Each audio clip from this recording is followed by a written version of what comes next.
श्लोक क्रमांक 60 ला थांबलेलो होतो. तत्पूर्वी काल आपल्या मालिकेतले श्री गुरु शांतामाई यांचं पुण्यस्मरण होतं आणि आज आपल्या संप्रदायातील श्री गुरु सखायानंद यांचं पुण्यस्मरण आहे. यांच्या पुण्याईने, यांच्या कृपाप्रसादाने, यांच्या अनुग्रहाने, आशीर्वादाने आपल्याला हे ग्रंथ समजतात. यांच्या कृपेने आपलं जन्म मरण टळलं, मनुष्य जन्माचं सार्थक झालं. एरवी मात्र या गोष्टी घडल्या नसत्या. ज्याला संप्रदाय म्हणतात तो संप्रदाय आपल्या मालिकेशिवाय इतर जे चाललेले आहे त्यांच्याबद्दल आपल्याला कोणत्याही प्रकारचा राग रुसवा नाही. पण वस्तुस्थिती प्रगट करणं गरजेचं आहे की संप्रदायाशिवाय केलेली साधना फळालाच येत नाही. तैसा गुरु प्रसन्न होय, शिष्य विद्या हे किरला आहे, परी ते फळे संप्रदाय उपासल्या. आता याच्यामध्ये स्थूल अर्थ आहे संप्रदाय उपासल्या म्हणजे तुमच्यापर्यंत जे परंपरेने आले ते पण आहे.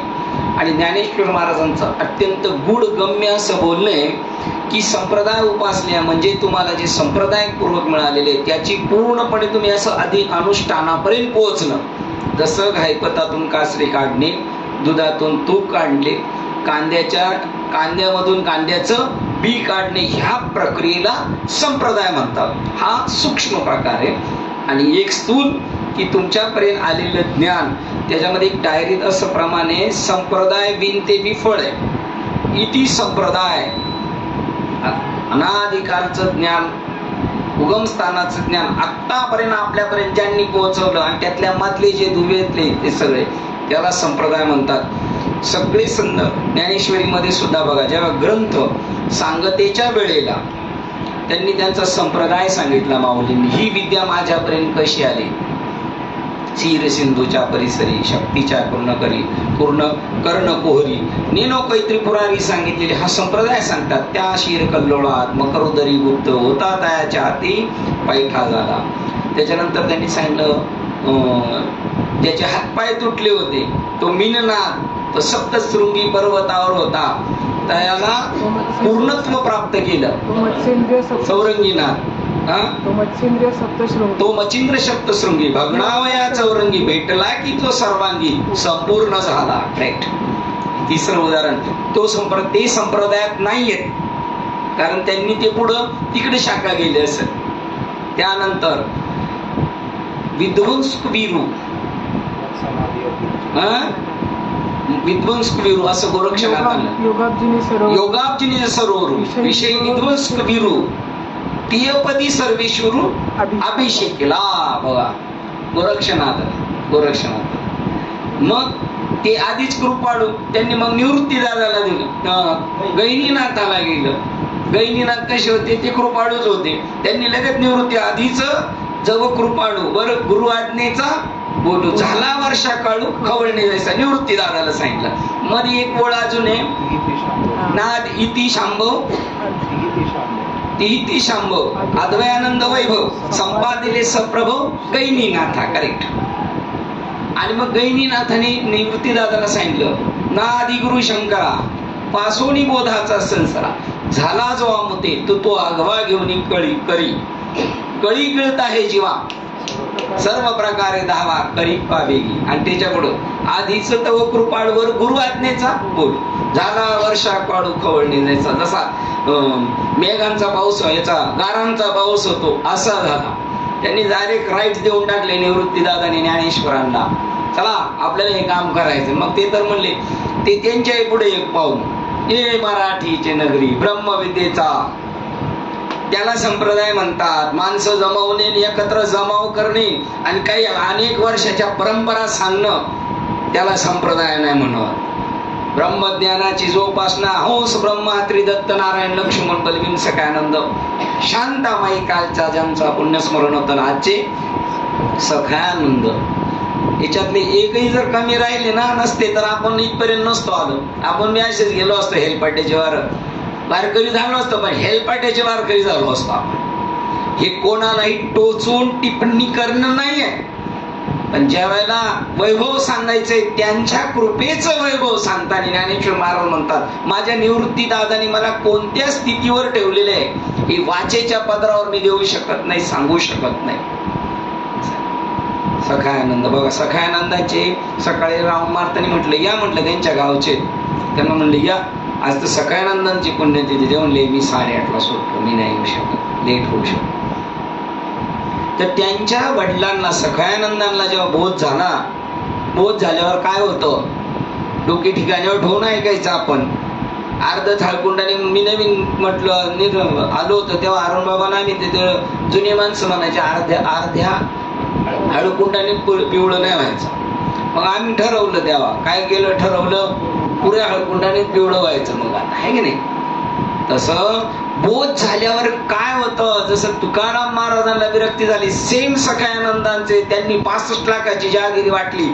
यांनी पण तसंच केलं. यांच्याकडे 20 बैल जोड म्हणजे 40 बैल होती, ज्याला सांभाळायला होती, पाण्याला खाण्याला न्यायची, त्याला देऊन टाकली. त्यांची मेहुणीचा मुलगा आपल्या बरोबर असतो, त्यांनी आपल्याला सांगितलं, आपणही सांगत असतो. ते म्हणले अहो ते दिले ना, ते माझ्या काकाला दिले, माझ्या मावशीच्या वडिलांना म्हणजे मावशीच्या सासऱ्याला दिलं होतं, म्हणजे आमच्या काकाला ती बैलजोड दिली होती, माणी समाजाचे होते. त्याच्यानंतर शेती ज्याच्याकडे कसायला होती त्याला देऊन टाकलं. ज्ञान झाल्यावर काय होत असतं, वैराग्य निर्माण होतं. तिसरा डोळा खोलला शंकराने काय होत असतं, सगळं बेचिराग होत जातं, भस्म होत जातं.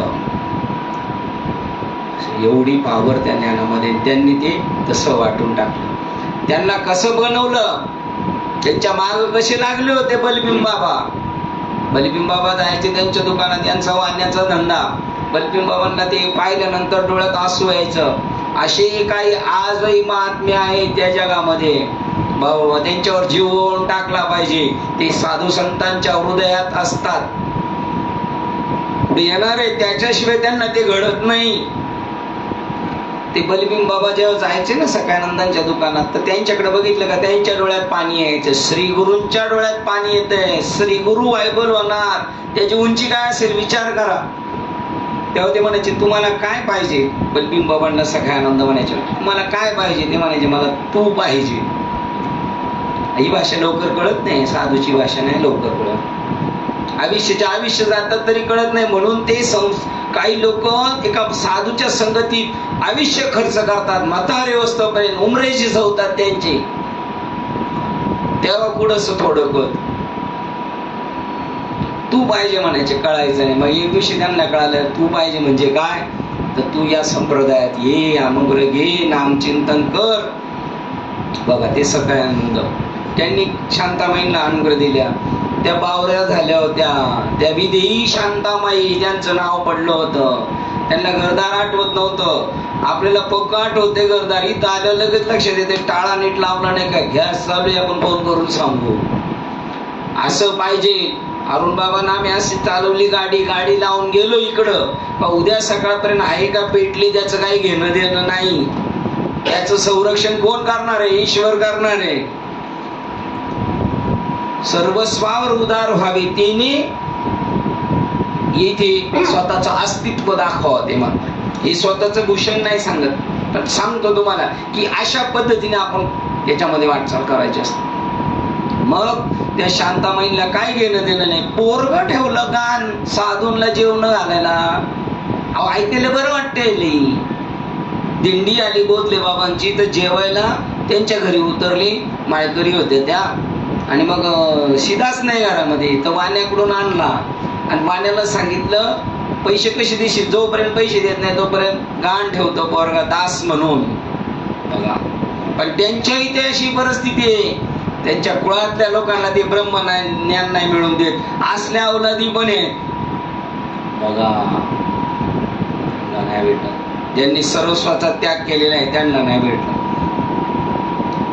तुम्ही सांगितलेले त्याच्या संतांनी स्वतःच्या कुटुंबाकडे लक्ष नाही दिलं, पण समाजाकडे लक्ष दिलं. छत्रपतींचं तसं घराकडे लक्ष नाही दिलं, बाहेर लक्ष दिलं. त्यांचं नाव आहे जगाच्या कल्याणा.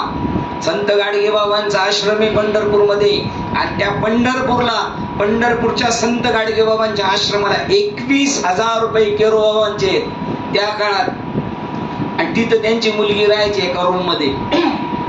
त्या ट्रस्टने सांगितलं हिला कशाला ठेवलं, हे का हिच्या बापाचं आहे का? बाबा आपली मुलगी आपली दिदी नाही, पुढच्या वेळेला ही नाही पाहिजे रे, इथं नाही राहायचं तू, चल. बरं पुढच्या वेळेला बघू, पुढच्या वेळेला मी करते. ते म्हणले आई म्हण पुढच्या वेळेला. बाबा ते कुठं ध्यानात राहत. परत बाबाचा राऊंड झाला 6 महिन्यांनी, पाहिले तर सगळी ती टरकालं ढकलून दिली बाहेर. ज्याच्यासाठी बनवलं त्याच्यासाठी. हे कोणासाठी आहे? जे पुरुषार्थ सिद्धी 4 घेऊन आपल्या हाती निघाला भक्ती पंथाच्या गाडी. त्यांची मुलं गेली तरी त्यांना घेणं देणं नाही. आपलं कशावर चाललंय सगळं? मुलं गेली तरी त्यांना घेणं देणं नाही. एक आईशे मेले कोट्यान कोटी, काय रडू एकासाठी. त्यांची पोरं किती आहेत? असे सखायानंद, अशा शांतामाई, आणि त्यांच्या कुळात आपला जन्म झाला. आम्ही दैवाचे म्हणून सांगायचं. अनेकही संप्रदाय आहेत ज्ञानेश्वर महाराज म्हणतात. ज्ञानेश्वर पण ते इथपर्यंत पोहोचत नाही. इथपर्यंत म्हणजे कुठपर्यंत? आपण आपणा ते शोधून पाहे. विवेक त्यांची सवे नांदे, आपणा ते शोधून पाहे. ताटीच्या अभंगामध्ये विवेक त्यांची सवे नांदे, स्वतःचा शोध घ्यायचा आहे. बघा त्याप्रमाणे त्या सखायानंदांचं आज पुण्यस्मरण आहे.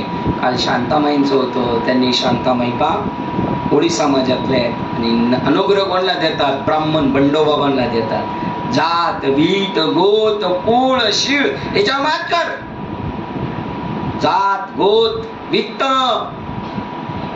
जात गोत वीत कुळ शीळ मात, याच्यावर सगळं मात कर तू. आम्ही लय अमुक शिलाचे तमुक शिलाचे. अशा प्रकारचं हे ज्ञान आपल्यापर्यंत आणलं त्यांनी, त्या बंडोबाबांनी. हे 3 आणि त्याच्यापुढे केरोबाबा, श्रीपाद बाबा, रामदास बाबा भेटले. ही ब्रह्मापासून जशी माऊलींची परंपरा आहे, तुकोबाराची परंपरा आहे. मुख्य महाविष्णू चैतन्याचे मूळ संप्रदाय फळ देतो या हंसरूपी ब्रह्म उपदेशी श्री हरी. बघा किती जुळते. त्यांच्याकडे कोण आहे? हंसरूपी ब्रह्म उपदेशी श्री हरी. चतुर्श्लोकी चारी ते विधाता, आणि इकडे ब्रह्मदेव तो विधाता. गुज सांगे नारदासी, तो ब्रह्मदेव तिकडे नारदाला सांगतो, आणि इकडे ब्रह्मदेव कोणाला सांगतो? आत्री ऋषीला आहे, गुरुबंधू आहेत. बघा नारदे व्यासाशी उपदेशिले, आणि इकडं दत्तात्रेयांना सांगितलं. तिकडं व्यासांनी परीक्षितीला सांगितलं, तिकडं तुकाराम महाराजांच्या तिकडं राघव चैतन्यांना सांगितलं. हे ऐसेची संचले परस्परे मिसळले, बुद्धी घेपे तुले होवावे गा. आणि ती बुद्धी आपली ऐशी चोख बुद्धी व्हावी का? अशी चोख बुद्धी झाली पाहिजे. बुद्धी उघडती बुद्धीचे डोळे. ज्ञान जे तुले दावी, ज्ञान जे तुले दावी, ज्ञान जे तुले दावी, तुले वस्तूच ते तुले वस्तूचे आहे असे आगवी. आगवी ते देखे अशी बुद्धी व्हावी चोख. ते देखे अशी बुद्धी व्हावी चोख. मास्टर आहेत सर्व मास्टर आहेत. आता काही खरं नाही. आता पेटलं. इतरही लोक आहेत आणि त्यांच्यापेक्षा हे वेगळे. याचं नाव आहे संप्रदाय, याचं नाव आहे. आणि उगत परत त्यांच्यात घुसायची काही गरज नाही. खरे तर वारस, खानदानी हक्कदार, हक्क आमचा आहे, तो मी मिळवीनच. मी मिळवीन आणि मी इतरांना वाटील तरी अवधान एक वार दिजे सुखाशी पात्र पाहिजे. प्रतिज्ञा उत्तर माझे उघड आहे का? आता समजा उद्या कोण अनुग्रह घेणार आहे, कोण मला काही माहित नाही, पण आहे 1-2. उद्या 15 ऑगस्ट स्वतंत्र झाला आणि हे उद्या स्वतंत्र होऊन जाणार. हे 84 लक्ष युनीच्या कचाट्यातून सुटले. भारत देश स्वतंत्र झाला तसे हे स्वतंत्र होणार. असा 7 नंबर. आता आपण येतोय काल मुद्द्यावर. आपल्या काल जाता जाता आपण कोणत्या ठिकाणावर थांबलो होतो? शब्द जालम महारण्यम चित्त भ्रमणकारकम. आपल्या चित्ताला भ्रमित करणारे. हे परमार्थात कसं पाहिजे? चित्त तुझे पाय पाहिजे. चित्त आपल्याला परमार्थ चित्त फ्री पाहिजे, पण ते चित्त काय करतंय? चित्ताला भ्रमित करणारे विषय सगळे. तत्वज्ञानावरील भाष्य म्हणजे स्वतःच्याच भ्रांतीमध्ये भटकणाऱ्या मनाला सहज हरून टाकणारी अशी अरण्य होत. आता चालू मध्ये आठवलं की स्वतःला स्वतःमध्ये हरून टाकतात. ते हरण त्या जंगलामध्ये आपण तशी झालेली. या जंगलामध्ये कितीतरी हरणे आहेत. या शब्दजालाच्या मध्ये किती हरण सापडले. मृग के नाभि में कस्तुरी वसत है. मृग जंगल भटकत जाए या जंगलांमध्ये. सबके हृदय में राम वसत है, लेकिन मूर्ख न समजाय. त्याला चित्त भ्रमण करतात. म्हणून सच्चा ब्रह्मसाधकांनी, साधक त्याला म्हणतात, त्याच्या जीवनात कोणताही प्रसंग आला तरी तो निरुत्साही होत नाही. त्याचं नाव साधक. आणि त्या धैर्याने परत प्रसंगावर मात करतो. कोणत्या प्रसंगावर? साधनेवर आलेले प्रतिबंध आहेत. त्याचं नाव आहे रात्रंदिवस आम्हा युद्धाचा प्रसंग. हा प्रसंग आहे. कोणताही प्रसंग आला तरी तो निरुत्साही होत नाही आणि धैर्यवान असतो. कशावर? मी ब्रह्म आहे. आणि जशी तुमची बुद्धी त्या ब्रह्मस्वरूपाकडे जाणार, तस तुम्हाला माग खेचण्याचे प्रयत्न होणार त्या मायेची, आणि तुम्ही तिथं जिंकले पाहिजे, तो यशस्वी झाला पाहिजे. अशा प्रकारचा अशा सच्च्या साधकांनी योग्य प्रयत्नांनी आत्मतत्वाच्या सत्य स्वरूपाची अनुभूती घ्यावी.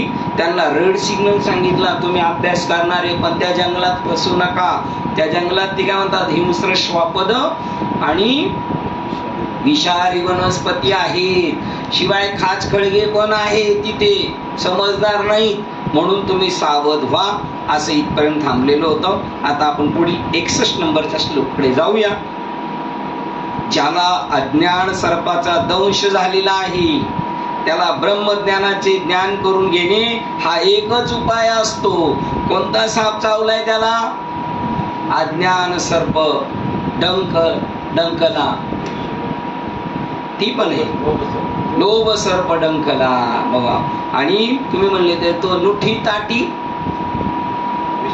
विषय व्याले मिठी दिधल्या नुठी ताटी तुझी कृपा दृष्टी. तो निर्विषय होय. बघा, ज्याला सर्प चावलेला, ज्याला विष चढलेले, तो कसा उतरू शकतो? कोणतं विष चढलेलं आहे आपल्याला? अज्ञान सर्पाने दंश केलेला आहे. बरं, तो सगळं सर्वांगात भरलेले ते विष. त्याला ब्रह्माचे ज्ञान करून घेणे हा एकच उपाय असतो. ब्रह्मज्ञानाविन न चुकती याता याती आणि न पाविजे मुक्ती गुरुवी.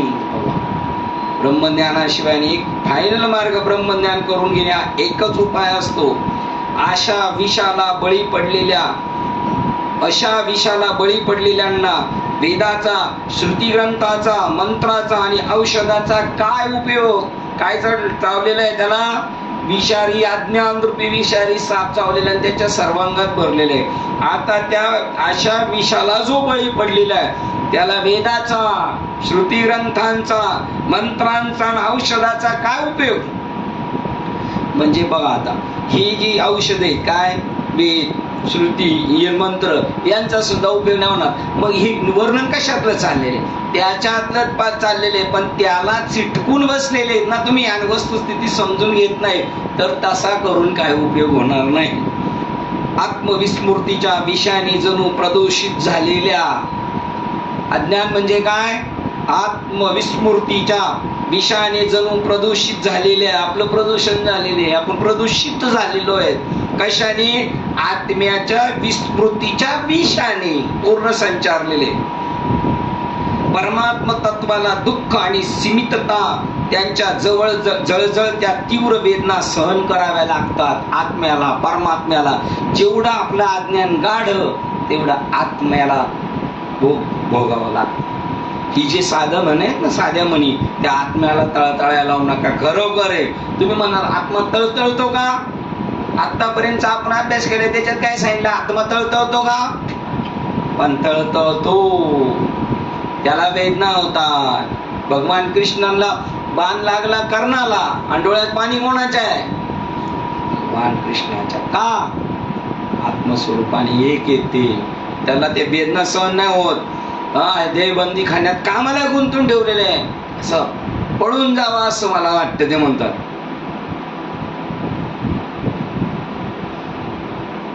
आणि त्या प्रदूषित झालेल्या विषाने कोणत्या? आत्मविस्मृतीच्या. मग परमतत्वाला दुःख आणि सीमितता, त्याला दुःख भोगावं लागतं आणि तो सीमित होतो.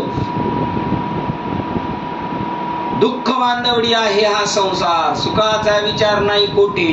कोणाला सांगितले? हे अज्ञानाला सांगितले का ज्ञानाला सांगितलेले? अज्ञानी जो आहे त्याला सांगितलं दुःख बांधवडी संसार आहे. आणि ज्ञानी काय म्हणतो? अवघेची त्रैलोक्य आनंदाचे आता. दोन एक का त्रैलोक्य? जगत दोन एक आहे. मग अज्ञानामुळे सीमितता, 3.5 हाताच्या शरीरा एवढा स्वतःला समजतो. त्याच्या जळजळत्या तीव्र वेदना सहन कराव्या लागतात. स्वतःचे दिव्य स्वरूप विसरल्यामुळे आणि प्राकृतिक आवरणाशी तद्रूप झाल्यामुळे त्याला त्याचे विनाशत्व म्हणून त्याला वाटते नाशिवंत आहे मी. विनाश काय असं वाटतं? कधी? स्वतःचं दिव्य स्वरूप विसरल्यावर आणि प्राकृतिक आवरणाशी तद्रूप झाल्यामुळे त्याची दुःखे आणि त्याची अपूर्णता याबद्दल हुंदके द्यावे लागतात. ज्याला या सर्वांचा अनुभव आलेला आहे आणि जो गुदमरून टाकणाऱ्या असहनशीलतेच्या दुःखाच्या दुःश्वासास कमी करण्याची इच्छा बाळगतो, ज्याला वाटतं आता पुरे, आता बस झालं बा, देवा मला आता सोडवी मज दातारा, त्याला आत्मपुनर्शोधनाहून अन्य काहीही समाधान देऊ शकत नाही. त्याला जर या दुःखातून निघायचं असेल तर त्याला काय शोधलं पाहिजे? आपल्या हरवलेल्या सुखाला शोधलं पाहिजे. आपली जी वस्तू हरवलेली तिला भेटला तरच तो सुखी होईल. तेने विना जीवा सुख नव्हे. अविद्येच्या सर्पदंशाने पछाडलेल्यांचे क्लेशकारक चित्तभ्रम आत्मस्वरूप प्रतीतीने फक्त कमी होत असतात. तेव्हाच अविद्येच्या सर्पदंशाने पछाडलेल्याचे क्लेशकारक चित्तभ्रम आत्मस्वरूप प्राप्तीनेच कमी होत असतात. बघा, ही सगळं या दुःखाने पछाडलेले आहे, सर्पदंशाने क्लेश त्याला त्याचा चित्तात भ्रम झालाय, पण आत्मस्वरूप प्राप्तीनेच फक्त कमी होत. बघा, लगेच ट्रॅक चेंज केलेलं आहे त्यांनी. जर आत्म्याची वेळ झाली तर एका झटक्यात पण तो झटका आपल्याला वाचला पाहिजे. ती संधी साधला हा पर्वकाळ, परत ती संधी बरवी ही वेळ सापडली संधी.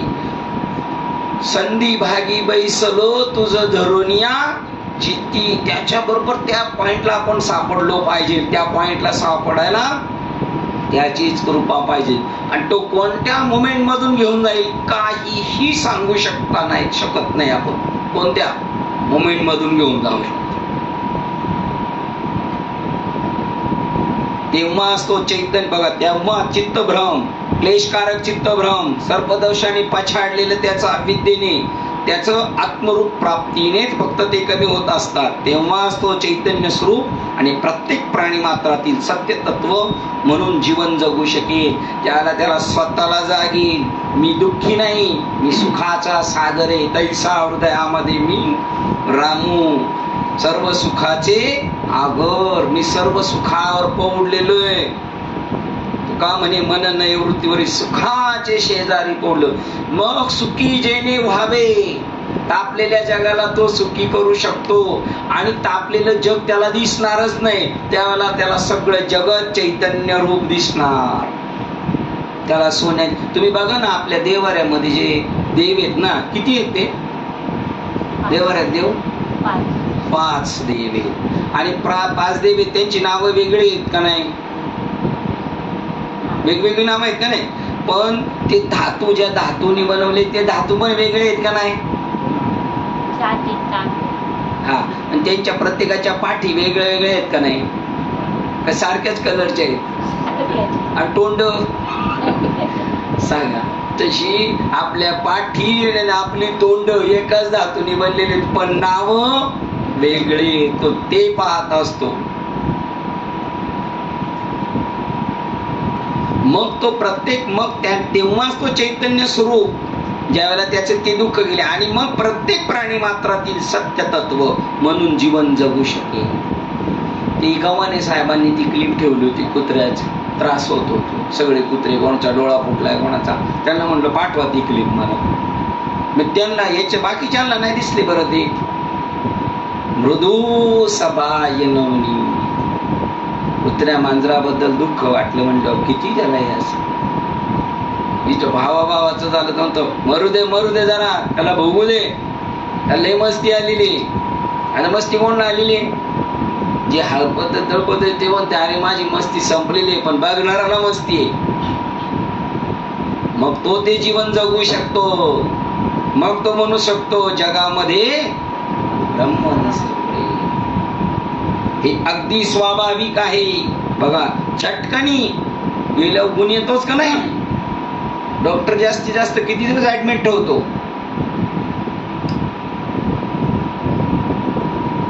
मुक्ताबाईला ऍडमिट केलं, कोण झालं का नाही ऍडमिट?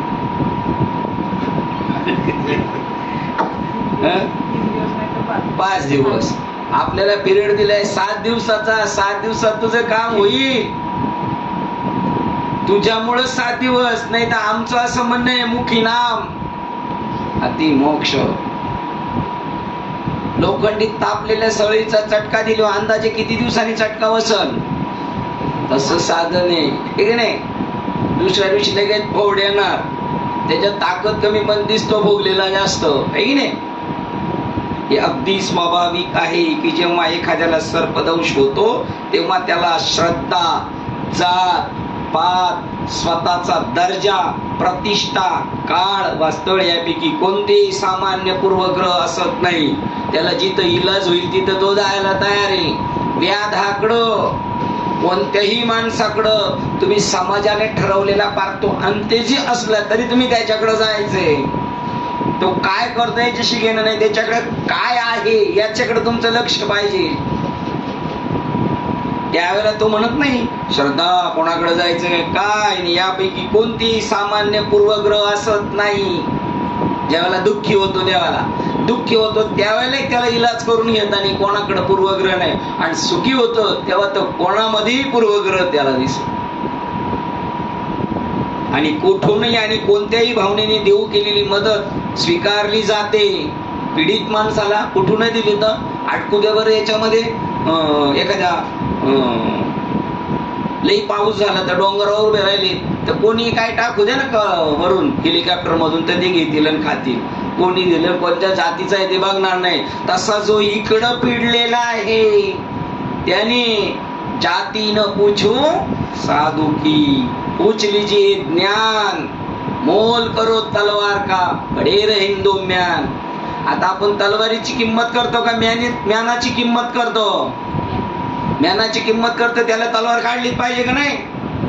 आता येताना मी वाचलं, ऐकलं, एक साधू एक मनुष्य गेला मूर्तिकाराला म्हणला मला देव दाखवा. मूर्तिकार बनवत होता. तो म्हणला देव दाखवा म्हणजे देव काय आम्ही बाहेरून घेऊन येत नाही, या दगडातच आहे. पण त्याला पटकून नको असलेला भाग काढतो तेव्हा तो देव होतो. लहान मुलांनी गुन्हे केले तर त्यांना जेल आहे, पण त्यांच्या जेलचं नाव काय? बाल सुधार गृह. तसे हे आपलं कोणतं आहे? आपलं सुद्धा बाल सुधार गृह. मग त्याला थोडं पटका पण, कधी कधी बिस्किट पण, आहे की नाही? तर तो सुधरत नाही तर सुधारणार नाही. बघा तो कोणती मदत ना करत नाही. अशी किती लोक आहेत. आपण घोटीला जाताना एक आश्रमावर गेलो तर ख्रिश्चनांचा आश्रम आहे म्हणून आपली लोक मदत करत नाहीत एकमेकाला, म्हणून त्यांना दुसऱ्या जातीची मदत घेऊन मग त्यांचा बिल्ला अडकवला तर काय कमी नाही समजायचं आपण. आमचे पाहुणे ते आई पण मेली, बाप पण मेला आणि मुलीला रोग, तर कोण तिला ठेवीना, मग तिला ते सांभाळतात. तर ते म्हणले एकाला बाळ झालं, ती बाई सांगू शकली नाही कोणाचं, आणि त्या अंबरनाथ कोणत्या स्टेशनला सोडून गेली. मग पोलिसांनी आमच्याकडे आणून ठेवलं. ती लोक ते सांभाळतात. ज्यांना नातेवाईक आपले जातीचे लोक नाही सांभाळतात त्यांना ते सांभाळतात. त्या सिस्टर आम्हाला म्हटल्या इथं हे यांच्या आई वडील यांना भेटायला येत नाही, पाहुणे येत नाही, आई वडील मरून जातात, कोण कोणाचं नाही. आणि त्यावेळेला ते पोरं आमच्या मांडीवर सिस्टर सिस्टर सिस्टर म्हणून प्राण सोडतात. त्यांना कोण आमचे पाहुणे होते, आम्ही एकदा भेटायला गेलो, त्यांनी नंबर घेतला, सारखी मामा मामा. आता कोणकडे घेऊन जाणार आपण? गोरडे बाबा म्हणले होते, बाबा हांडे बाबा आपली घर मोठी असते तर आणली असते आपण. मग शेवटी तिने फोन करून करून तिचे म्हणले ते हॉस्पिटलवाले फोन करायचे, सगळ्यांची मुलं गेली, कोणाकडे आत्या का गेली, नानीकडे गेली, त्यांची नेही का कोणी, त्यांचं कोण राहिलेलं नाही. आम्ही साधी माणसं रीत चालवतो, आमचंही काही खरं नाही. बरं सगळी गेली का पोरांना वाटतं म्हणले. मग त्या मुलीने फोन केला मला, मामा म्हणले जय हरी. अरे मी विचारलं तिकडं, नको म्हणले तुमचे. नाही, त्यांना निरोप सांगा मला आता तुमच्याकडं नाही यायचं म्हणून मी फोन केला. पा ते कोणाची मदत घेतील? मग कुठं जाईल माणूस? जिथं भेटेल तिथं जाईल ना. ब्रिटिश सरकार, आपल्या याच्यातले काही हिंदू लोक एखाद्या महिलांना गरिबांना त्रास द्यायचे आणि ब्रिटिश त्यांना आसरा द्यायची. मग बदलणार ना माणूस. तो म्हणत नाही पेडलेला. तसं इथे कोणता पेडलेला आहे? आध्यात्मिक ज्ञानाने, अधिदैविक ज्ञानाने आणि अधिभौतिक. अध्यात्म, अधिदैविक आणि अधिभौतिक तापाने जो तापलेला आहे तो सुटण्यासाठी कोणाकडे ब्रह्मज्ञान भेटेल त्याच्या मागे पळत सुटेल तो. कोणत्याही भावनेने देव केलेली मदत स्वीकारली जाते. कोणत्याही भावनेने मी तुला मदत करतो, पण आमचा गंडा घालशील? हो बघा, मला आता ते आपले राजू काळे आहेत का, त्यांनी ते 10वीला एकत्र असल्यानंतर मोठे झाले का 50 वर्षाचे ते एकत्र आणतात. त्यांना 10वीच्या लोकांना काय म्हणतात ते? हा, गेट टुगेदर. तर त्याच्यात एकाला फोन केला, तू माझ्या बरोबर होता, आमच्या बरोबर आपण अमुक गेट टुगेदर करणारे. म्हणला मला काय गेट टुगेदरचं नाही, माझ्या बाबा कर्ज माझ्याकडे जप्ती आली, अमुक आली तमुक आली, काय गेट टुगेदर करतो? त्याला गेट टुगेदर म्हणतात. याने स्वतःचे पैसे दिले त्याला आणि नील केला, तो तिकडं आला. तेव्हा तो म्हणला, आता तू म्हणशील त्या बाबा कुणी माळ घाली. अरुण बाबा म्हणतात, आम्ही रस्त्याने चाललो काय एखादा दिसला का त्याचं वाईट वाटतं, त्याचं खूप वाईट वाटतं, याचं खूप वाईट वाटतं. ही मला म्हणतात कोरडं वाईट वाटून काही उपयोग नाही.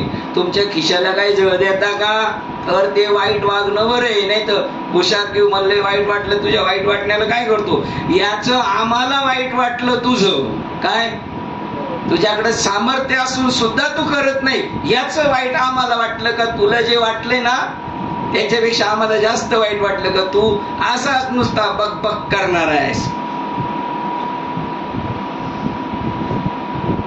त्या तीव्र दुःखाच्या क्षणी त्याच्यावर ओढवलेल्या दुःखद संकटाची तीव्रता लक्षात घेता त्याला प्राप्त परिस्थितीची निकट कळत असते आणि त्याची मागणी असते की मी फक्त पूर्ववत आरोग्य आणि चैतन्य प्राप्त होईल अशा औषध उतार्याची मला मज सोडवी. आता बघा एक प्रमाण आठवलं. हा, म्हणून ज्ञानेश्वर महाराज म्हणतात माझे 4 भक्त आहेत. जो पेडलेला आहे अर्थ, तो पेडलेला आहे ना, तो करतो देवाच्या. नाहीच कोणी मदत केली तर त्याला माहित आहे इसका कोई नहीं होता है उसका भगवान होता है. अर्थ, अर्थार्थी, जिज्ञासू, ज्ञानी. ज्ञानीच्या नंतर जर कोण देवाकडे जाईल ना तर अर्थ जाईल. पिडलेला आहे संसारिक दुःखाने, पिडवलंच पाहिजे आपल्याला, त्याशिवाय आपण देवाकडे जाणार नाही. तो पिडवणं आपल्याला, देवाने आपल्याला पिडवणं दुःखाने, हा त्याचा काय आपल्याला अनुग्रह. वा रे वा, तुमच्या देवाचा अनुग्रह. पण तुम्हाला काय रोज रोज दिवाळी आहे क्या? तुम्हाला नुसती मजा पाहिजे हे नाही. इथं ते म्हणतात तोची तो निवृत्ता हरी म्हणे पंडू सुता, तोची तो निवृत्ता समदृष्टी तत्वता हरी म्हणे पंडू सुता, तोची ब्रह्म नाना दुःख प्राप्ती जयाशी उद्वेग नाही चित्ती आणि सुखाची आरती.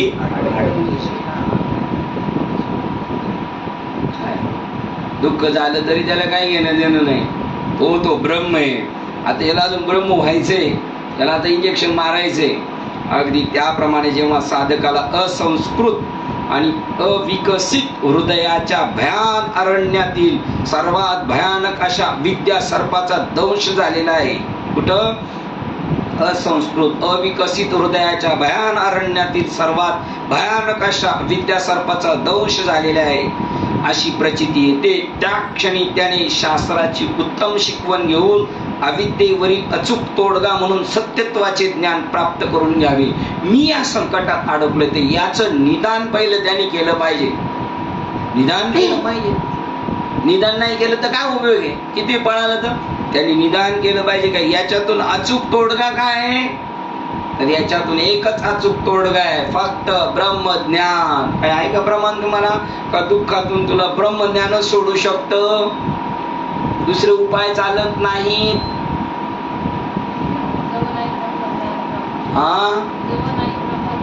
जव नाही ब्रह्मज्ञान प्राप्ती तव न चुके न तोवरी न चुके यातायाती. जो नाही ब्रह्म प्राप्ती तव चुके ना यातायाती. वाचून ज्ञानाविने. आता आम्हाला नवा खाऊ पाहिजे.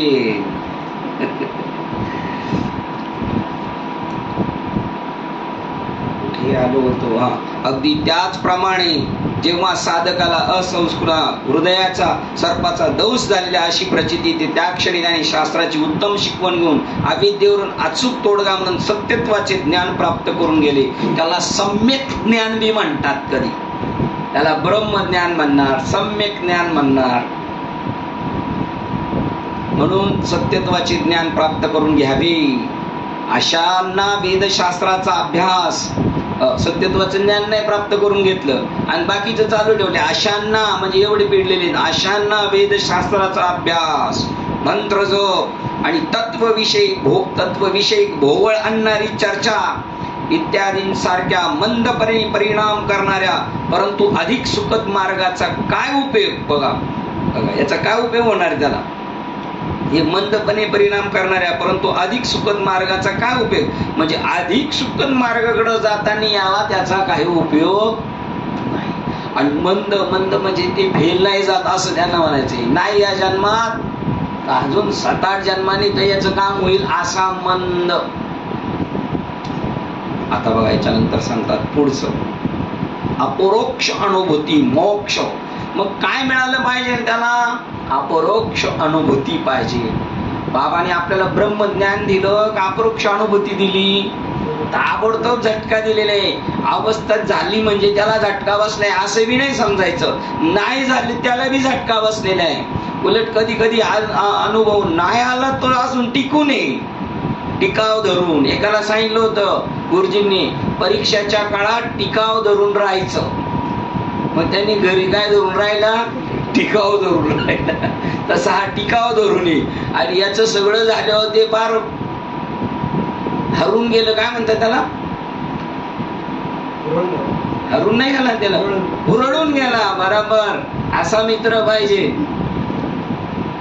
रात्री पूजा म्हणते सगळ्या अवयवांची माणसाचे बदल होतो पण एका अवयवाचा नाही होत. आता सांगा, सगळ्यांना प्रश्न विचारला. आम्हाला कोणलाच नाही आलं. म्हणले सांग. ते म्हणले डोळा. म्हणले काय रे? सगळे म्हणले असं कसं? तर प्रवीण म्हणला कोणता शिक्षक आहे आणि असे अजून डोळे? तर तो म्हणला आता तुझं आहे त्याच्यापेक्षा डोळा मोठा करून. तेव्हा मग मी तिला म्हणलं हा जन्माला आला तेव्हा त्याचं एवढं डोळं होतं का? नाही नाही म्हणले काहीतरी उलट शिकवलं. असे उलट शिकवणारे बी उलट्या खोबडीचे आहेत ना. सरळ आडलेल्या माणसाला सरळ रस्ता सांगायचा. ते मुंबईचे रिक्षावाले आणि दुसरे पुण्याचे. आता मला नाही माहिती पण ते म्हणतात पुण्याचे असे फिरवतात घर घर घर घर घर घर. आणि एकदा का तो फसला का त्या द्यायचं सोडून. आमचं असं होतं. भगवान बाबा म्हटले मला एकदा म्हणला वाशी नाका. आता वाशी नाका कुठे? इकडे चेंबूरच्या तिकडं. आणि त्याला नवीन माणसाला जायचं तर वाशी नाका म्हणजे वाशीला सोडा. आणि तिकडे गेल्यानंतर तो म्हणला वाशी नाका किधर आहे मेरे को नाही बंबई जाणे काय? ते म्हणले आता तो मला शिव्या दिलं म्हणलं एवढं फिरून आला चूक त्याची. ते म्हणले आ गए वाशी नाका अभी उधर जाओ. तो म्हणला कैसा? तो म्हणला दुकानवाले को पूछो. दुकानवाल्याला विचारलं वाशी नाका? तो म्हणला यही. हे खरं सांगू ना, पण समोरच्याच्या येडपटपणामुळे आपल्याला येड जमा केलं जात. मग अपरोक्ष अनुभूती, मोक्ष, ज्याला अपरोक्ष अनुभूती आली ना, त्याच क्षणाला मुक्त झाला. ते सांगतात त्या क्षणाला मुक्त झाल्याची उदाहरणं तुम्हाला सांगतो. प्रकरण चेंज होते. 15 नंबरचं प्रकरण आहे अपरोक्ष अनुभूती, पुढं डॅश करून मोक्ष. 62 ते 66 श्लोक आहे. आपण 62 नंबरचा वाचतो. औषध न घेता त्या औषधाचा निव्वळ नामोच्चार करून रोग कधी बरा होत नसतो. अपरोक्ष अनुभूती न घेता ब्रह्म शब्दाची केवळ घोकंपट्टी करून कोणासही मोक्ष मिळणार नाही. एका मोठ्या महात्म्याचं स्टेटमेंट नाही झालं तरी म्हणत राहा बाबा, नाही या जन्मात तर पुढच्या जन्मात तरी होईल. पण अपरोक्ष अनुभूती अत्यंत महत्वाची. तुम्ही गेले होते तिकडं, अपरोक्ष अनुभूती म्हणून एक ग्रंथ आहे. किमती कमी आहे, लय कमी आहे. चांगला साबणापेक्षा पुस्तकाची किमती कमी आहे का नाही? बड्डेला बापाच्या आणि आईच्या केक नेण्यापेक्षा एखादा ग्रंथ दिलेला बरा त्यांना, हे की नाही? मोक्ष अपरोक्ष अनुभूती न घेता शब्द ब्रह्माची केवळ घोकंपट्टी करून कोणासही मोक्ष मिळणार नाही. आर्थे विन पाठांतर कासया करावे, व्यर्थची मरावे घोकोनिया. हे सगळ्याची घोकंपट्टी झाली. घोकोनिया काय? वेगी वेगी ताबडतोब अर्थ पाहे, अर्थ रूप राहे ओनिया. नुसतं महावाक्याचा जप करून उपयोग नाही. महावाक्याचा उपदेश भला, अरे त्याचा जप नाही बोलिला. ते तिचा विचारच साधके केला पाहिजे. तो विचार नाही करीत म्हणतो मी 3 तास बसतो.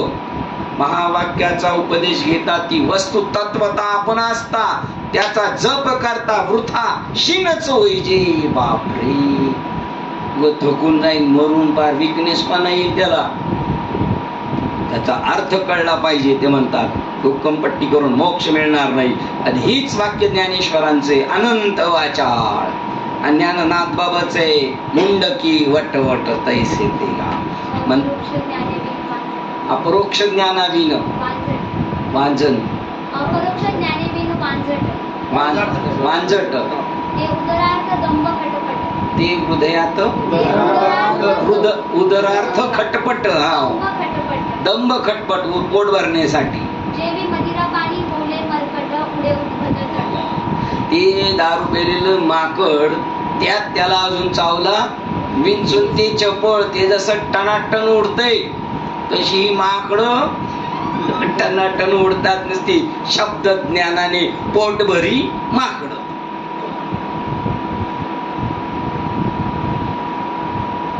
चंचल विंचू चावला, दारू पेला. पहिला दारू पेला मग विंचू चावलं साहेब? पहिला दारू पेला आणि मग विंचू चावला.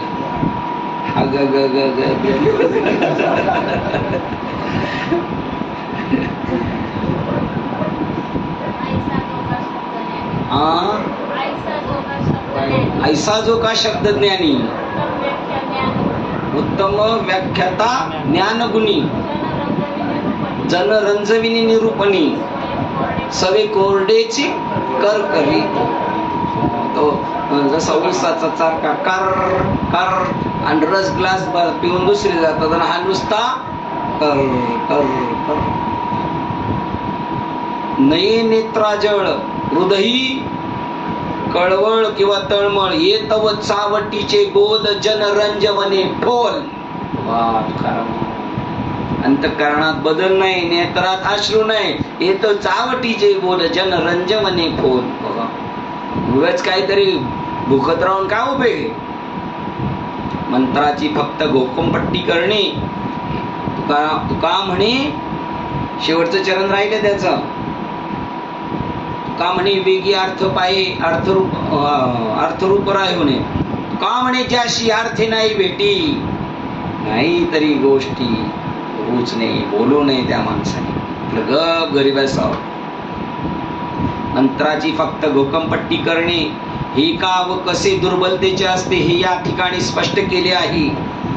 अविद्या पीडित पुरुषाने निरपेक्ष सत्य तत्वाचा वाचक शब्द जो ब्रह्म त्याचा निव्वळ मंत्रोच्चाराने भवरोगापासून बरे होण्याची अपेक्षा करता कामा नये. बघा, मी ब्रह्म आहे, मी ब्रह्म आहे असं म्हणून उपयोगाचं नाही.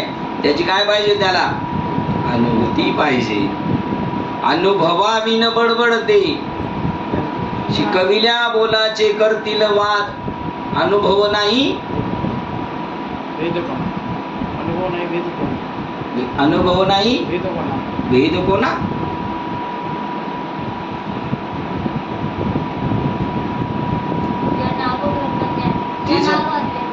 हे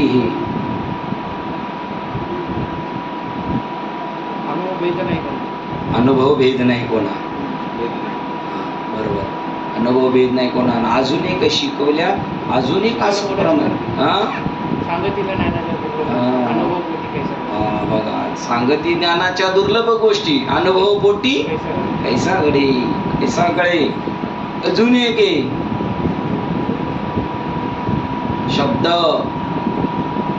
शब्द बोलून उपयोग नाही ते म्हणतात. शब्दाचे गौरव कामाने कामणे ते अनुभवच प्रमाण. शब्दाचे गौरव कामाने. माऊली आले काय? माऊली मैदानात बसले असतील म्हणून आठवलं काय अनुभव आले अंगा ते या जगात येत असे. ब्रह्म त्याच्या निव्वळ मंत्रोच्चाराने भवरोगापासून बरे होण्याची अपेक्षा करता कामा नये. अहम ब्रह्मास्मी या मंत्राच्या पुन्हा पुन्हा केलेल्या जपाने अथवा शिवोहम शिवोम या मंत्राच्या यांत्रिक गुण गाणण्याने कोणाचाही इष्ट इलाज होणार नाही. आपण नाही तर ती हेच लावली असते डायरेक्ट रिंगटोन आहे की नाही. राम राम राम राम त्याने काय होणार नाही. ही बी त्याची काय असणार नसती रिंगटोन असणार फक्त. त्याच्यात काही फरक नाही पडणार. औषध कितीही गुणकारी असेल तरी रुग्ण औषध टिप्पणीचा कागद पुन्हा पुन्हा वाचून काही बरा होणार नाही. म्हणजे डॉक्टरने चिठ्ठी लिहून दिली आणि तो सारखं वाचत बसला तर उपयोग होणार नाही. त्यांनी ते औषध घेतलं पाहिजे. तर तसं ब्रह्मज्ञान बोलतो पण घेत. ॲस्प्रिन शब्दाचा तासोन तास पुनरुच्चार करणे डोके दुखणाराची डोकेदुखी मात्र वाढेल. गोळीचं नुसतं नाव म्हणत राहिला सारखं म्हणत राहिलं तर डोकं उतरायच्या ऐवजी काय होईल? वाढेल. औषधाचे सेवन करणे आणि ते आत्मसात करणे हाच एक त्यावर उपाय आहे. त्यामुळे त्याला पूर्ण आराम पडेल. ते आत्मसात करायचे आणि आपल्याला अंगीकृत करायचे तरच त्याचा फरक पडेल. त्याप्रमाणे उपनिषदातील सत्यत्वे व्यक्तिगत आत्मसात करून आपण स्वतः पर्सनल ते आपल्याला हँडल करायचं, आपल्याला प्राप्त करायचं. त्याप्रमाणे उपनिषदातील सत्यत्वे व्यक्तिगत आत्मसात करून पण प्रत्येकाने स्वतः व्यक्तिगत आत्मसात करायचे. नाही तर घरातल्या एकाने केलं तर होणार नाही. आणि अपरोक्ष साक्षात्काराने त्याच्याशी तद्रूप होऊन, अपरोक्ष म्हणजे आपलेपणा, आपलं पूर्ण स्वतःचं अस्तित्व विसरून साक्षात्काराने त्याच्याशी तद्रूप होऊन उच्चतर संस्कृतीच्या दिव्य जीवन पद्धतीच्या सूक्ष्मतर आनंद स्थितीपर्यंत स्वतःस उन्नत करण्याचा प्रयत्न न करता फक्त वेदातील मंगल सत्यत्वाचा निव्वळ पुनरुच्चार करणे व्यर्थ होय. आत्मसाक्षात्कार आणि तोही अपरोक्ष आणि सत्वर झाला पाहिजे आणि ताबडतोब. नामदेव महाराजांना कसं आहे, चरण स्पर्श केल्याबरोबर म्हणजे ते पूर्णपणे असं परिपक्व, त्यांच्या डोक्यात दुसरं काही नाही. आता मी जर कच्चा आहे तर मला आता पक्काच व्हायचा. डोकं ठेवल्याबरोबर आता बाबांनी जरी आपल्या चरणावर डोकं ठेवलं तरी काय लगेच होणार नाही. आपलं तर डोक्याचा हिशोबच बाजूला आहे. इथं कोणी नामदेवांनी कोणाच्या चरणावर डोकं ठेवलंय? आता विसोबासाठी खेचर भेटले, त्यांनी जरी आपल्या चरणावर डोकं ठेवलं तरी आपल्याला होणार नाही. वेदातील मंगल सत्यत्वाचा निव्वळ पुनरुच्चार करणे व्यर्थ होय. आत्मसाक्षात्कार आणि तोही अपरोक्ष आणि सत्वर ताबडतोब परिपूर्ण आणि नित्य यालाच आत्मतत्वाचा अपरोक्ष अनुभव म्हणतात. तत्पूर्वी सत्यत्वाचे बौद्धिक ज्ञान, ज्याला संस्कृत मध्ये परोक्ष ज्ञान म्हणतात, ते झालेले असले पाहिजे. आणि हे झालेले असले पाहिजे याच्यासाठी संस्था, याच्यासाठी शिक्षण संस्था, मग ते आळंदीतल्या असो, पंढरपूर मधल्या असो, काशी मधल्या असो, नाही तर त्र्यंबकेश्वर मधल्या, त्याला काय शिकवलं जातं तिथे? परोक्ष ज्ञान. मग अपरोक्ष ज्ञान कुठे भेटणार?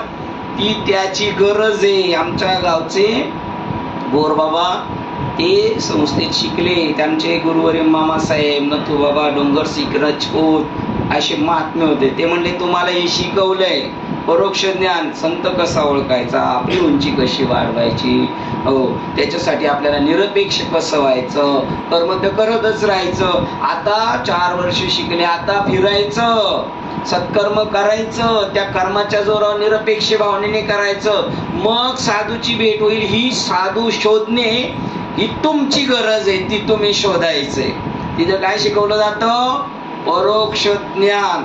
आणि ते त्या माणसाला पाहिजे थोडं माहिती, मग त्याला अपरोक्ष झटझट कळतं, कारण तो लगेच जोड्या लावतो, याला हे म्हणतात, याला ते म्हणतात. बरोबर का? मी ऐकलं होतं शास्त्र प्रचितीत जे सांगितलं होतं तेच मला गुरूंनी सांगितलं. आता मला लगेच ध्यानाला बसायचं, आता मला दुसरं काहीच करायचं नाही. मग तो आत्मप्रचिती घेऊ शकतो. शास्त्राचं त्याला थोडं ज्ञान पाहिजे, सत्यत्वाचे. याच्यासाठी सत्तेत नाही लगेच अपरोक्ष, पण परोक्ष तर त्याला कळू दे.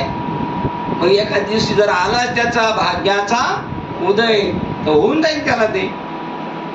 सत्यत्वाचे बौद्धिक गुण ग्रहण करणे हा सत्याप्रत जाण्याचा मार्ग आहे. सत्यत्वाचे बौद्धिक गुण ग्रहण करणे, चांगल्या गोष्टी जमा करायच्या, दैवी गुण संपत्ती, ते 26 गुण आत्मसात करणे हा सत्याप्रत जाण्याचा मार्ग आहे. आणि आत्मतत्वाचे पूर्ण आंतरिक ज्ञान सिद्धी होय, बघा हा मार्ग आहे. आणि आंतरिक आणि आत्मतत्वाचे पूर्ण आंतरिक ज्ञान ही सिद्धी आहे. आणि अशी सिद्धी ज्याला भेटते तो काय होतो? सिद्ध होतो. आपल्या भ्रांतीपासून मुक्ती तेव्हाच प्राप्त होते, आपल्या भ्रांतीपासून मुक्ती तेव्हाच प्राप्त होते की जेव्हा त्याचा शुद्ध ज्ञानात शेवट होतो. प्रकाशातच केवळ अंधाराचा शेवट होत असतो. मग ज्ञानाशिवाय अज्ञान जाऊ शकत नाही. म्हणून द्वैताची झाडणी किंवा अज्ञान इतकं असताना बाबा अहंकार निशी गणतात, तर आपण जर म्हणलं बाबा अहंकार घननिशी दाट, तर बाबा मी म्हणाला अजून मला उजाडलं नाही बाबा, अहंकार निशी गणतात. बाबा मग सांगा गुरु वचनी फुटली पाठ, त्याचीच मी वाट पाहतोय, माझ्याकडे अजून पाठ नाही. जगाच्या संपूर्ण वैविध्यतेच्या निरासाची प्रतीती घेतल्याखेरीज, आपण मागे वाक्य बोललो होतो, मी ब्रह्म आहे हे तर तेव्हा कळेल जेव्हा मी देह नाही आणि हे काही खरं नाही अशी अंतःकरणात भाव होईल. आणि मग जपलं तर ब्रह्म प्रचिती आहे, हे खरे आणि मी बी ब्रह्म ज्ञानाची गोकंपट्टी करतो, तरी हातात पाहिजे ते भेटणार नाही. जगाच्या संपूर्ण वैविध्यतेच्या निरासाची प्रतीती घेतल्याखेरीज जगात सगळं वेगवेगळं दिसतंय, त्या सगळ्याचं नाश ते नाही दिसणार तुम्हाला. अदृश्यतेच झाले काही, दृश्य जे होते त्याची प्रतीती घेतल्याखेरीज हे जग खोट आहे असा मनाला पूर्ण ठाम झाल्याखेरीज आणि आत्मतत्वाच्या सत्य स्वरूपाची अपरोक्ष अनुभूती आल्याखेरीज एक वैराग्य, तैसी वैराग्याची शिव न देखती, विवेकाची भाषा. बघा इथं सत्य स्वरूपाची अपरोक्ष अनुभूती म्हणजे विवेक, आणि या जगाचा निराश करणे म्हणजे वैराग्य. त्याची अनुभूती आले की ते मूर्ख केवी पावती मज ईश्वराते. ब्रह्म शब्दाचा केवळ पुनरुच्चार हीच फलप्राप्ती. नुसती वायफळ बडबड करून मुक्ती कुठली मिळणार? ब्रह्मज्ञान मी बोलतो, मी ब्रह्मज्ञान, असे बी किती आहेत. त्यांना तुकाराम महाराज म्हणतात मला तुझ्या ब्रह्मज्ञानाची बडबड नकोय. अभंग सांगू शकताय कोणता?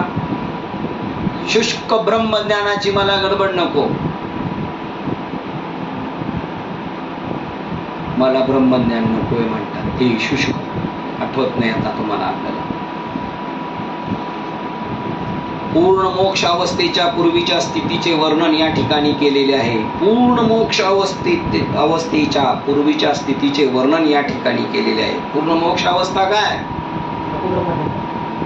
नाही.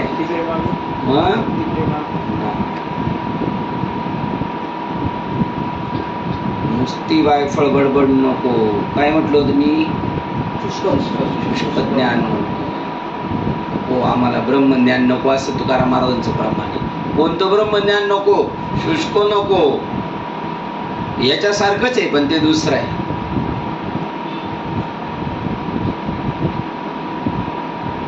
पूर्ण अवस्थेच्या आणि त्याचा उपयोग करून घेतात. हे भक्ती म्हणजे गणगोळ्या उघडणार ते म्हणतात आम्ही भक्त, आणि ते म्हणतात हे नको. तुम्ही जे समजता त्यालाही भक्ती म्हणत नाही. पूर्ण मोक्ष अवस्थेच्या पूर्वीच्या स्थितीचे वर्णन या ठिकाणी केलेले आहे. शुष्क काठी कुरकुरी गुरगुरी लाज न धरी त्या पार्सल आले. पहारे हे दैवत कैसे भक्ती पिसे भाविक पाचारेला शुष्क काष्टी गुरगुरी लाज हरी न धरी तुका म्हणे अर्धनारी ऐशी धरी रूपडी. हा शुष्क काष्टी गुरुगुरी लाज हरी न धरी. त्याला शुष्कपणाचा कोणत्याही प्रकारचा ब्रह्मज्ञान तुमची ती भेटीच्या कोरडी बोली कोरडी तुमची ती भेटी नव्हे शिसाची कोरडीच बोली ब्रह्मज्ञान. घरोघरी अवघी झाली ब्रह्मज्ञान परिमेळ विनतया माझी मुखे बोले ब्रह्मज्ञान मणी धन आणि मान ऐशी अशी करता सेवा काय सुख होईल शिवा जीवा. पूर्ण मोक्ष अवस्थेच्या पूर्वीच्या स्थितीचे वर्णन या ठिकाणी केलेले आहे. हे असं नुसतं ब्रह्मज्ञान शब्द म्हणूनही जरी घेतलं तरी फसगत होऊ शकते की नाही. अवघाची संसार सुखाचा करील आणि संसार नुसता टाकला तर एक अवघाची संसार सुखाचा करेल आणि एक दुःख बांधवडी आहे हा संसार. नेमकं काय घ्यायचं त्याच्यात? ध्यान साधनेच्या जोमात असताना व्यक्तीचे मनोरश्मी चित्त एकाग्रतेने आत्मतत्वाच्या पुनराकलना करता कळून घेण्याकरता जेव्हा अंतर्यामी पूर्णपणे वळविले जातात तेव्हा अनुभवातून इंद्रिय गोचर जगत लय पावते. जेव्हा मिळालेलं ज्ञान पूर्ण मोक्षावस्थेच्या स्थितीचे वर्णन करतात. जेव्हा ध्यान साधनेच्या जोमाने मिळालेलं नाम जोमाने करतो असताना व्यक्तीचे मनोरश्मी त्या मनाने सगळ्या मनाच्या एकेका रश्मी कोण्यातून उचल खाल्ली हैशा मला तिथं जायचंय. चित्त एकाग्रतेने चित्ताची पण एकाग्रता इथे लक्ष ठेवणं तेच आहे. आत्मतत्वाच्या पुनराकलना करता माझं आत्मस्वरूप हरवलं ते मिळण्याकरता जेव्हा अंतर्यामी पूर्णपणे वळवले जाते ती सगळा तो स्त्रोत तिकडे वळवला जातो तेव्हा अनुभूतीतून इंद्रिय गोचर जगत लय पावते. अदृश्यतेच झाले काही दृश्य जे होते. जसे निद्रेतून जागा होणाऱ्याच्या जाणीवेतून स्वप्नातील जग साहजिकपणे गुंडाळले जाते तसे एकदा जागा झाल्यानंतर स्वप्नातला वाघ किंवा स्वप्नातला करोडोपती येते त्याचं राहत नाही तो म्हणतो आपल्याला वस्तुस्थिती. तसं जेव्हा त्या अनुभवातून तो पूर्णपणे विचार हुशार होतो तेव्हा जग ताबडतोब नाश होतो. त्या क्षणाला तो क्षण आपल्याला आत्मसात करायचा होतो ना. असा काही क्षण येत आपल्या एखाद्या क्षण येतो पण त्या क्षणाची काय झाली पाहिजे? वाढ झाली पाहिजे. आपल्याला एखाद्या क्षणाला असं वाटतं क्वचित एखाद्या क्षणाला आपण जे वैविध्य पूर्ण जग पाहत असतो ते देह पातळीवरून त्या पहिले त्याच्या देहाला सुरुंग लागला जातो. मी देह नव्हे, मी तर चित्त नाही, मी परमात्मा आहे. मग देह संपला इतर देहांचं सुद्धा पाहणं संपलं त्याचं. आपण जे वैविध्यपूर्ण जग पाहत असतो ते देह पातळीवरून, मनाच्या पठारावरून आणि बुद्धीच्या शिखरावरून. पहिलं पाहतो शरीर, मग पाहतो मन, आणि मग म्हणतो आपल्या बुद्धीला हे पटत नाही, माझ्या मनाला हे आवडत नाही, आणि आपलं शरीर हे ऍक्सेप्ट करत नाही. या तिघांच्या नादी लागलं का त्याचं नुकसान बघा. तेव्हा बुद्धीच्या शिखरावरून देहाने आपण जे पाहतो ते जागृती अवस्थेतील नामरूपात्मक जग, मनाने जे ओळखतो ते भावनांचे व संकल्पाचे जग, आणि बुद्धीने जे आकलन होते व अनुभवतो ज्याला कधीच निश्चित मर्यादा नसतात ते कल्पनांचे जगत. आपली बुद्धी फसवी, आपलं मन फसवय, आपलं शरीर फसवतं, आपल्याला शरीर फसवतं, वस्तुस्थितीपासून बाजूला नेतं आपल्याला. मी हे आहे म्हणतं, मी ते नाही असं म्हणतं. शरीर फसवतंय, शरीर आपल्या. शरीर काय म्हणतं, मी आत्मा असताना काय म्हणतो, मी शरीर आहे. आपलं मन आपल्याला फसवतं, पठारावर नेते, आणि बुद्धीच्या शिखरावरून आमच्या बुद्धीला पटत नाही. ते जग अनुभवतो त्याला कधीच निश्चित मर्यादा नसतात ते कल्पनांचे जगत. म्हणून शरीर, मन, बुद्धी यांच्याशी असलेले आपले तादात्म्य ओलांडून त्याच्या पलीकडे जा, मनाच्या पलीकडे जा, बुद्धीच्या पलीकडे पहा, शरीराच्या पलीकडे तू स्वतःला पहा. त्यातलं सीमित राहू नको. शरीर, मन, बुद्धी यांच्याशी असलेले आपले तादात्म्य ओलांडून ज्ञान इंद्रियांच्या द्वारा आपल्या जाणीवेत झिरपणारे वैविध्यपूर्ण जगत हे जे शुद्ध आत्मतत्व, सत्यतत्व म्हणून विकसित होते त्या जगात जणू लय पावते. साप कुठं मरतो, चांदी कुठं गायब होती, आणि भूत कुठं गायब होतो. ज्याच्यात दिसत होतं त्याच्यात गायब होतो. जगत ज्याच्यावर दिसत होतं त्याच्या जगत गायब झालं त्या क्षणाला. म्हणून जगामध्ये ब्रह्म दिसत नाही.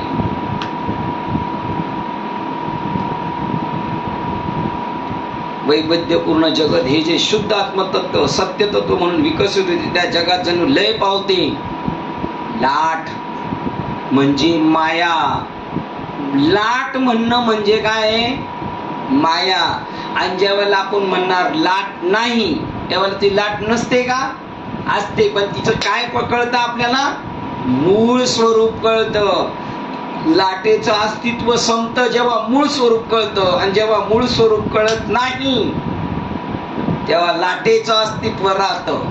आपल्याला कशाचं अस्तित्व आहे, आपल्याला जर मूळ स्वरूपाचं ज्ञान झालं तर याचं अस्तित्व संपेल, आणि याचं जर अस्तित्व टिकून असलं तर मूळ स्वरूपाला ते शेवाळ झाकून टाकेल पाण्याला.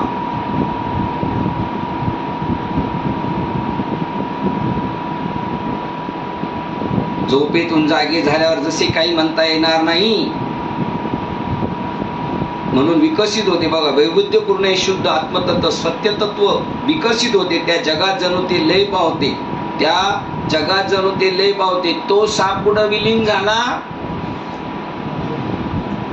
गेलो ब्रह्मानंदी.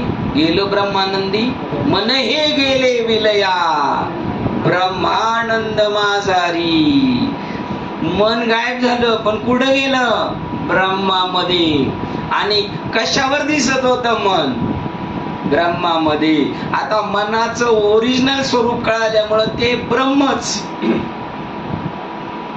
स्वप्न हे बघा, जसे झोपेतून जागे झाल्यावर जसे नाही म्हणता येणार नाही की स्वप्न हे स्थळ काळाच्या दुसऱ्या कोणत्या तरी बिंदूमध्ये गुंडाळले गेले आहे. स्वप्नातून जागे झाल्यावर मला मी श्रीमंत झालतो किंवा मी भिकारी झालतो, हे जागे झाल्यावर ते मी जे पाहिलं ते कुठं गेलं, ते कुठं तरी एका वेगळ्या ठिकाणी जोडून ठेवले गुप्त पद्धतीने. असं नाही, ते पूर्ण त्या क्षणाला जाग झाल्यानंतर भिकारी नाही तर श्रीमंत हे एका त्या क्षणाला संपून जातं आणि ओरिजिनल स्थिती प्रगट होती. ते जातं म्हणजे तुम्हाला आलेलं अज्ञानाच्या झोपेमध्ये ते वाटत होतं, तसं जागे झाल्यावर दुसऱ्या कोणत्या तरी बिंदूमध्ये गुंडाळले गेले आहे. आपणास हे मान्यच केले पाहिजे की आपल्यामधील स्वप्न अभिमानी आत्मा निद्रेत जागृत अभिमानी सत्यत्वाची विस्मृती झाली होती. झोपलेला आत्मा जागृतीचं भान विसरून गेल्यामुळे सत्यत्वाची विस्मृती झाली. मी कोण आहे नेमका त्याची विस्मृती झाली आणि तिच्या संदर्भात जागा झाला, तिच्या संदर्भातच जागा झाला. जागृतीनंतर स्वप्नाचा लय झाला असे समजले जाते. झोपेत मी भिकारी, मी भिकारी, मी भिकारी. आणि जागे झाल्यावर भिकारी कुठे गेला? कुठे गेला भिकारी? स्टेशनला. राहो जैसा स्वप्न, राहो जैसा स्वप्नी रंकपणे त्यांनी निघे धनी. तो दानी मानी इंद्रनामी. तो दो आणि मागे इंद्रनामी. झोपल्यानंतर मग तो जागा झाला. कुठे गेला? तो होताच नाही, तसे जग आहेच नाही असं होतं खरा जागा झाल्यावर. तै मी नेणे आणि तै मी नेणे आता जाणे. हे सरले तयाचे दुःख स्वप्न झाला. ज्ञाया विलीन चिदाकाश. शिंदे काय करायचं?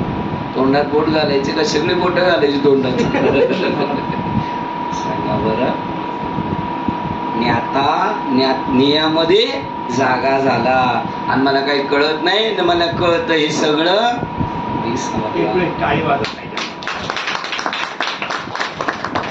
तुम्ही टाळ्या वाजवल्या हितल्यांनाच काढणार, तिकडे ज्यांना टाळ्या काढणार.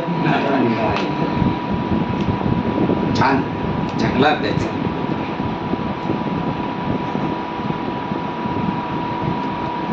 इकडे आलो होतो का? निद्रेत ज्या जागृताभिमानी सत्यत्वाची विस्मृती झाली होती तिच्या संदर्भातच जागा झाला. ज्याची विस्मृती झाली होती तिथंच जागा झाल्यामुळं स्वप्न गेलं. तसा मी आत्मा हे विसरलो होता, जिथं आत्मा जागृत झाला तिथं देह संपला आणि देहाच्या संबंधाने सगळं संपलं. जागृतीनंतर स्वप्नाचा लय. आता एखादं जर ऐकत बिगर अनुग्रहित तर त्याचं त्याला म्हणजे एवढं ऐकून होणार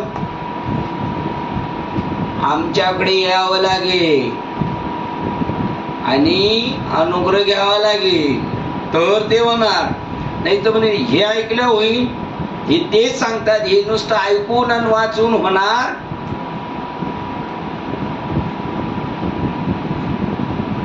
जागृतीनंतर स्वप्नाचा लय झाला असे समजले जाते. जागृतीत आल्यावर काय झालं स्वप्नाचा?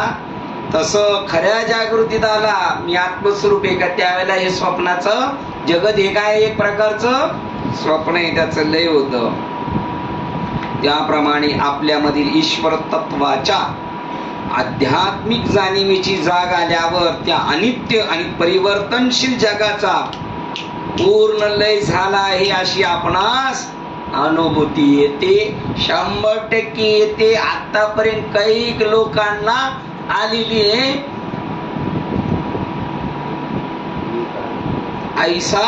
ऐशी साक्ष बहुतांची. बस मला पहिलं पाहिजे नव्हतं म्हणून. ऐशी साक्ष बहुतांची, आमची नाही. ऐसा ज्याचा अनुभव विश्वदेव संत. ऐशी साक्ष बहुतांची, आमची नाही, बहुतांची आहे. तुम्ही तुमचा वर्ग बदला. असं आज बी होतं, आज आता या घडीला होतं.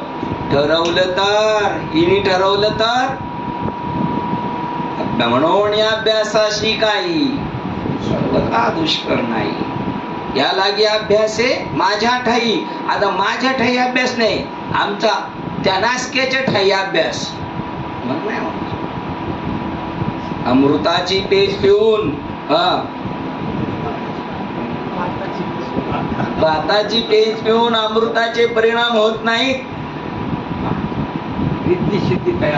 रिद्धी सिद्धी तयापरी आली गेली याची सेची न करी. तो विकुंतला से अंतरी महासुखी. मग तो अमृता से ठेवी तो कांजी केवी सेवी. तेवी स्वसुख अनुभवी न भोगी रिद्धी. का अनुभव तो जयाचा जठरू. प्रसवे अमृताचा निर्जरू, या शुदा तृष्णेची अर्धरू काहीच नाही. आमचं कसं होईल? तुमचं पेटलं आता, समजा संपलं तुमचं आता. एवढं करू नये मग तो आमचं कसं होईल? मग संपलं आता. खरं ब्रह्मज्ञान कळायचं तर बाबा म्हणले नर्मदा परिक्रमेला आपण नर्मदाच इथं करून टाकू, काहीच आपलं नाही समजायचं. आणि असलं तर वाटून टाकायचं. शक्य नाही ते, फक्त ऐकायचं. काय चाल ती जोडून धन चाल, जोडून धन उत्तम व्यवहारी, उदास विचारे वेच करी, उदास विचारे वेच करी, उत्तम ची गती तो एक पावे, उत्तमाची गती तो एक पावणारच नाही. त्यामुळे ते म्हणले म्हणता सुद्धा येणार नाही महाराज. एवढं सोपं आहे का? पैसे कमवायचे वाटायचे, मेल्या उधळायचे 4 आणि 8 आणि मग ठेवले. हे कोण देत नाही इथून का? बंद झाले चालायचे आणि हे मुल्या उधळायचे. आता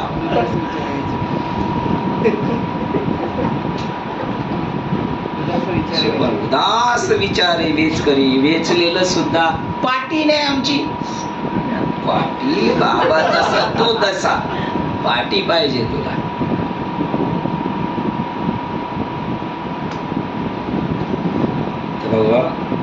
अनित्य ईश्वर तत्वाचा, त्याप्रमाणे आपल्यामधील ईश्वर तत्वाचा आध्यात्मिक जाणीवेची जाग आल्यावर त्या अनित्य आणि परिवर्तनशील जगाचा पूर्ण लय झालेला आहे अशी आपणास अनुभूती येणार येते आपल्याला. पण आपण तिचा संचय करत नाही. थेंबे थेंबे तळे संचय. ही येते अनुभूती. कशी? शंकराच्या पिंडीवर तो ठेवलं ना भरून, त्याला असा बळबळानळ करायला चालू केलं काय टिप टिप नाही आता ते आपल्याला काही असले तर आपण त्याला असं करून येतो काय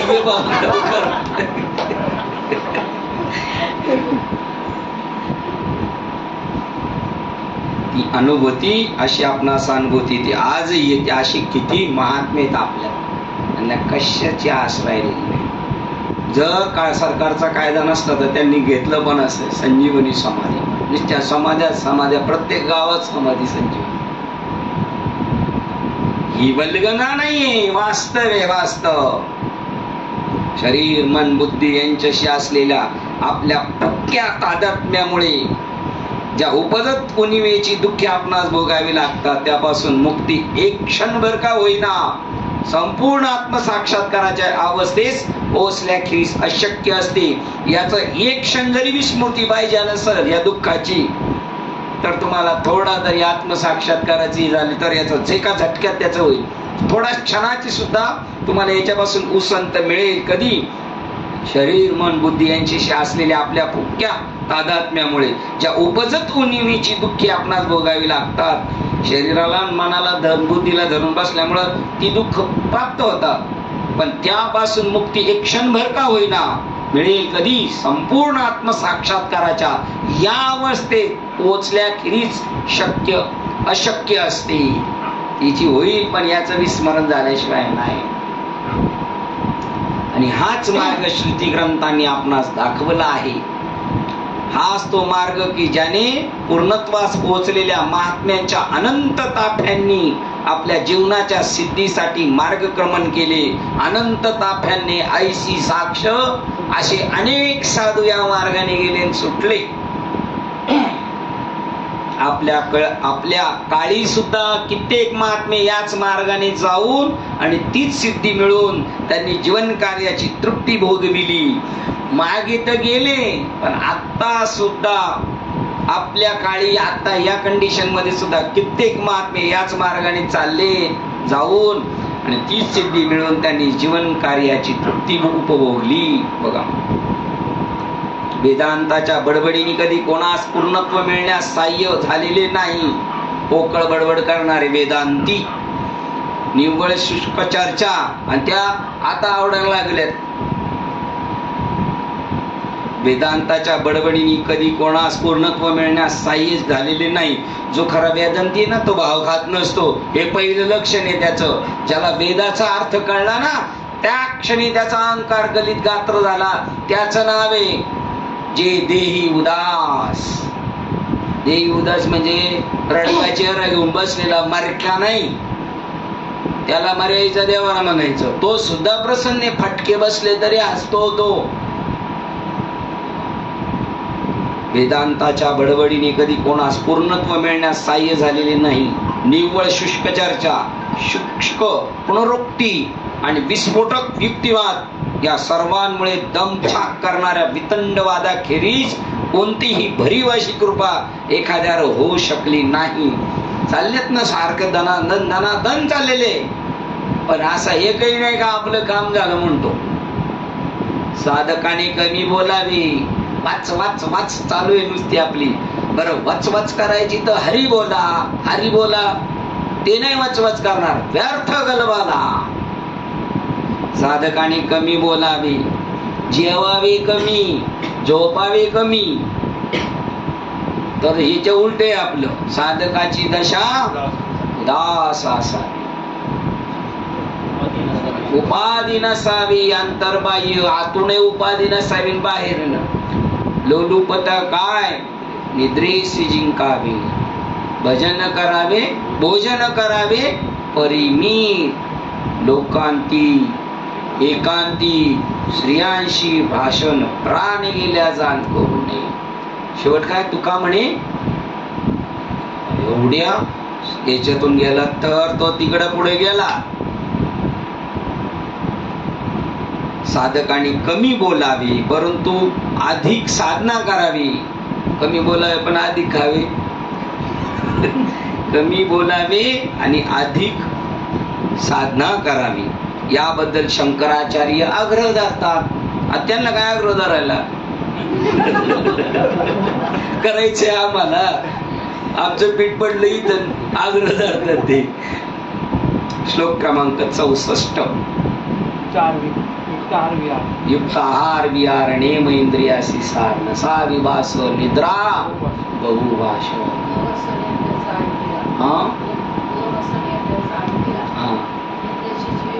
बघा झोपेला विकून गेला. इथला अधिकारी नाही. ज्याला बसल्या बसल्या डुकला येतो म्हणजे काय बाबा सांगा. झोपला का बसला हे कळत नाही तर तो इथला अधिकारी थकवा असतो. तो म्हणले तो सगळं विसरते.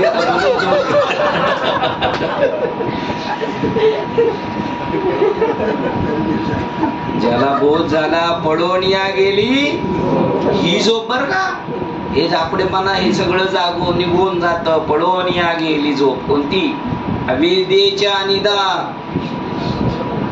जो नाही दुसरं पाहिजे, जो बदबदा घोरत होता.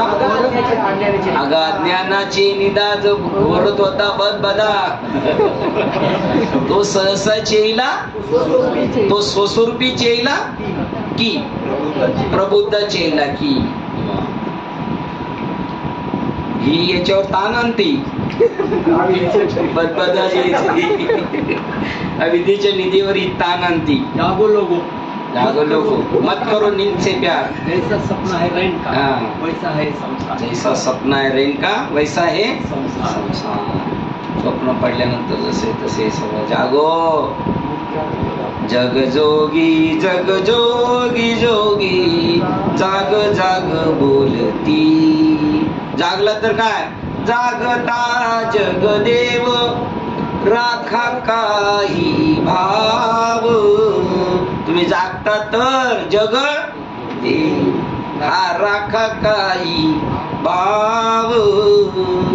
ते शेजारचले भांड कोदळे अवघा क्षेत्र पाड पूजावा सकळ. खट्याळ नाठ्याळ असलं तरी तो तेच. जग जोगी जोगी जाग जाग बोलती. ती बोलती पण आम्ही झोपणार. आम्ही झोपणार, आम्ही उठणार नाही. जागारे जागारे गोपाळांनो. अरे गोपाळांनो म्हणा नाही तर चोपाळांनो म्हणा, आम्ही उठणार नाही. आम्हाला आता तार लागलेली नाही. आपण 63लाच थांबूया. उद्या 15 ऑगस्ट, त्या निमित्ताने सकाळी 10:30 ते 12 भजने. ज्याला वेळ असेल त्याने यायचं. 10:30 ते 12. हा, आणि उद्या रोजच्या टायमिंगला आपला विवेक चुडामणी होणार. आणि अरुण बाबांनी ज्ञानेश्वरी भागवत आणलेले पैसे देऊन घेऊन जा ज्यांना पाहिजे त्यांचं. झालेली सेवा. हृदयस्थ सद्गुरू सच्चिदानंद श्रीपाद बाबा रामदास बाबा, ग्रंथ विवेक चुडामणी, संत मालिका, तसेच तुम्हा संत वृंदांच्या चरणावर सेवा समर्पित करून येथे सेवेला पूर्ण विराम देऊया. श्री ज्ञानदेव तुकाराम पंढरीनाथ भगवान की जय. माऊली ज्ञानेश्वर महाराज की जय. जगद्गुरु संत तुकाराम महाराज की जय. शांती ब्रह्म एकनाथ महाराज की जय. सच्चिदानंद श्रीपाद भगवान की जय. सच्चिदानंद रामदास भगवान की जय. अवधूत चिंतनम श्री गुरुदेव दत्त गोपाल कृष्ण भगवान की जय. बोलो रे भाई सब संतन की जय. गणपति बप्पा सच्चिदानंद सत्यानंद महाराज की जय. आता विश्वात्मके देवे येणे भाग्यज्ञ तोषावे, तोषोनी मजल्यावे पसाय दाने. जय गणांची वेळकणी सांडो, दया सत्कर्मी रती वाढो. होता परस्परे जडो मैत्र जीवांचे, दलितांचे तिमिर जावो. विश्व स्वधर्म सूर्य पावो, जो देवांची लतवते लाभो. प्राणी जात वर्षभर सकळ मंगळी, ईश्वर निशांची मांडी आहे. अनवर्त भूमंडळी भेट दुधाला होता, कल्पतरूचे आरव. चेतना चिंतामणीचे लाव, बोधतेचे अर्णव. पियुषांचे चंद्रनेचे लांछन, मार्तंडचे कामहीन. हे सर्वाही सदा सज्जन स्वैरे होतो, किंबहुना सर्व सुखी पूर्ण होई तिनी लोकी. प्रतिजवानी गुरुचे अखंडित आणि ग्रंथोपजीविते विशेष लोकी. दृष्टादृष्ट विजय होवावेजी, एक मने श्री विश्वेश्वरा हो. होईल दान बसावो, येणे वै ज्ञानदेव सुख्या झाला. येणे वै ज्ञानदेव सुख्या झाला. येणे वै ज्ञानदेव सुख्या झाला. हरि ओम. शांती शांती.